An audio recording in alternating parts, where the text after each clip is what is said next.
Good morning, here's Kramer's Corner with the daily technical update. It is Thursday, the 9th of November. So we had an S&P 500 closing in the gap area yesterday.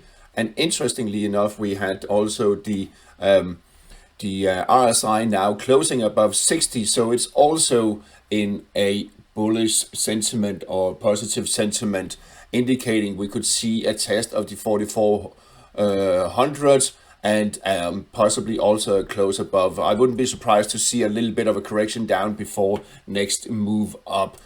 We have the Nasdaq 100 that is already broken above the cloud, above the falling trend line, and also the RSI above 60. So what it does tell us a little bit is that we could see a positive end to the year that maybe will please some investors.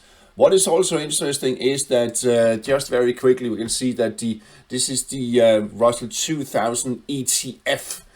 So it's the smallest companies in Europe, 2,000 smallest companies in Europe. In euros, it's actually quite weak at the moment. So there's really a divergence between the big caps and the small caps in US. Eurostoxx 50 bounced strongly yesterday. Tested the previous peaks here from last week, just below 4,200. We're still below 4,200, and we're still below on RSI 60 here on this indicator. So it will be very interesting here the next couple of days. Can it actually break above, and can we get the 60 RSI to confirm it? But there is some strong overhead resistance where we have the 200 moving average, we have the 100 moving average coming down here. So there's really some strong overhead resistance. DAX also tested key resistance yesterday. 15,280 got rejected. I think we will see a little bit of a setback this morning. Already started a little bit. We are also still below the 60 threshold on the RSI indicator. AX Amsterdam still in this falling channel here, also below the 60 threshold. We need a close above 744, but 750 is the key strong resistance for AX. The Belgian markets a little bit weaker. I expect it to slide lower towards the 3,400 support next couple of days. So keep an eye on that one. CAC 40 bounced strongly yesterday, and it seems to getting a very nice start this morning. Can it actually break above 7,100, which could pave the way for a move to 7,200, which is really strong resistance area. But if that materializes, we'll probably have the RSI back above 60, thereby in a positive sentiment. And finally, the Swiss market trying again this morning to get into the gap area here, a close above the gap area, then there's a potential upside for the SMI. Euro dollar dancing a little bit sideways. Resistance at 107.62, support at 106.35. I think we'll be caught there the next couple of days, possibly going into next week. So look out for these resistance and support levels. We have cable sterling dollar here that got rejected, also sliding lower back below 55 moving average. I think we could possibly see it down to 122 before buyers might come back in, but it's fairly weak at the moment. The only positive thing for the bulls is that we actually had the RSI closing above 60, so it's technically in a positive sentiment, but it's really struggling for upside potential. Dollar yen is slowly pushing higher towards the 152 resistance and the 2022 peak here. But I think we will slowly get there, but it's really struggling. You can also see RSI can't get back above 60, but let's see here the next couple of days, maybe tonight when I think Powell is having a speech during the Fed meeting.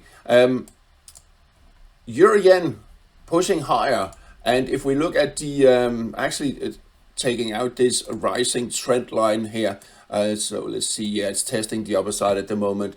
But what is interesting is that it's also medium term in a positive mode, and I think we could see it move towards 163s, 165. Very strong move on Euro yen there.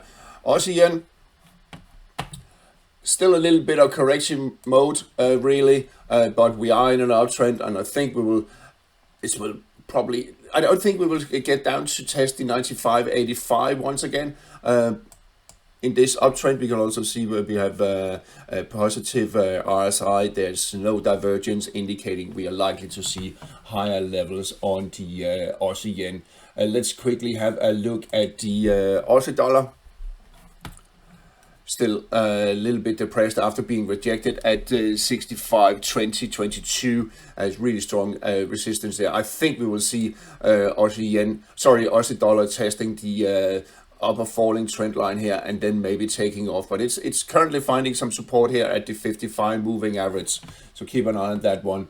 And the dollar index, well, not much to say really that we didn't talk about yesterday. Dancing around the 105.34 support resistance level here. If it drops back below, maybe we'll have another go at the 104.40 support area. Moving on to commodities, where gold is in a correction phase, currently testing the 1946 support that was previous resistance over here. Now it's a support, but I think we will see it dip down to the 38.2 retracement at 1933, where we also have the 55 moving average, the 200 and the 100 moving averages coming up, giving some support. So it's probably stopped there with the correction.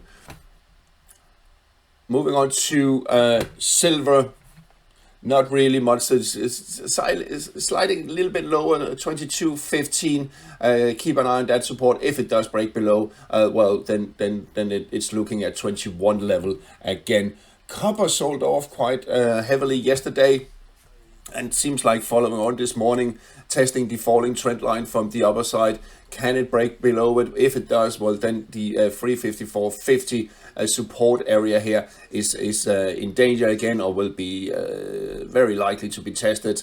Or could we just have a little bit of bounce back above? But there is some overhead resistance, and sentiment is actually short term down. But this key level could be tested. On the oil prices, that has been sold off really heavily the past few days, and I think we can remove this one.